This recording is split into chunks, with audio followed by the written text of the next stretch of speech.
Hello guys, কেমন আছো তোমরা সবাই? আজকে আমি আবার একটি লোভনীয় খাবার, সবার প্রিয় খাবার ফুচকার একটি রেসিপি নিয়ে চলে এসেছি।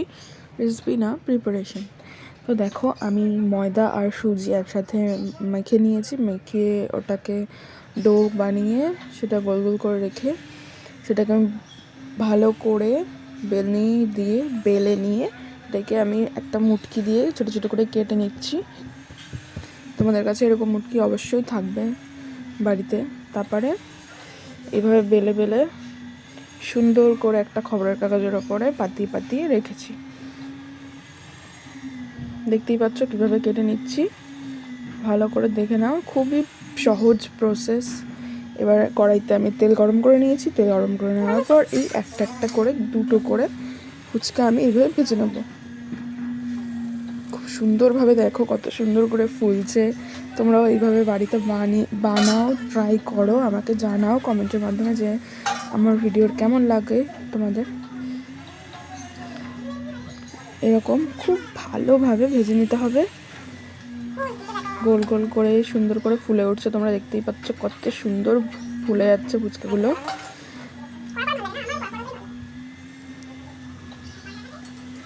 দেখো, ফুচকা যখনই তেলের ভিতরে ছাড়বে উপরের দিকটা যেন উপরেই থাকে, নিচে চলে না যায়, মানে যেন উল্টে উল্টে দেবে না, পুরো যেন ওপরের দিকটা ওপরে থাকবে, নিচের দিকটা নিচে।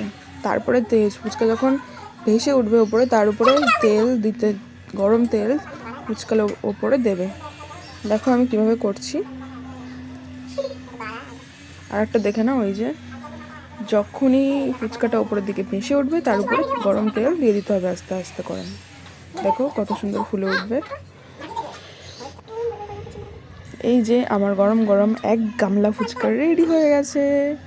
কত সুন্দর ক্রাঞ্চি আওয়াজও হয়েছে, দেখতেই পাচ্ছ কত সুন্দর গোল গোল। এবার আমি ফুচকার টক জলটা রেডি করে নিচ্ছি। তেঁতুলগুলো রেখে দিয়েছিলাম, সেটা তেঁতুলের জলটা আমি দিয়ে দিলাম। এবার দিয়ে দিলাম বিট নুন, এটা হচ্ছে ধনে জিরে লঙ্কা শুকনো লঙ্কার একটা পেস্ট, সেটাও দিয়ে দিলাম। সামান্য একটু চিনি দিয়ে দিয়েছি টক জলের ভেতরে। এর মধ্যে আমি দেবো একে একে বিট নুন দিয়েছি, এমনি নুন দিয়েছি, চিলি ফ্লেক্স দিয়েছি, ধনে পাতা, লেবু পাতা।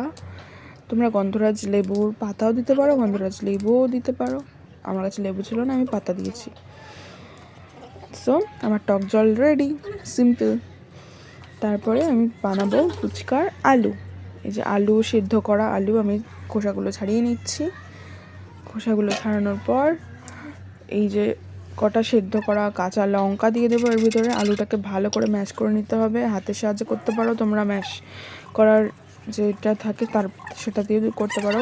ভালো করে আলুগুলোকে চটকে চটকে মাখতে হবে। এর মধ্যে আমি দিলাম এমনি লবণ দিয়ে দিলাম, বিট নুন দিয়ে দিলাম, সেই মশলাটাকে দিয়ে দিলাম, ধনে জিরে লঙ্কা, আর হচ্ছে দিয়ে শুকনো লঙ্কাও ছিল সেটা দিয়ে দিলাম, চিলি ফ্লেক্স।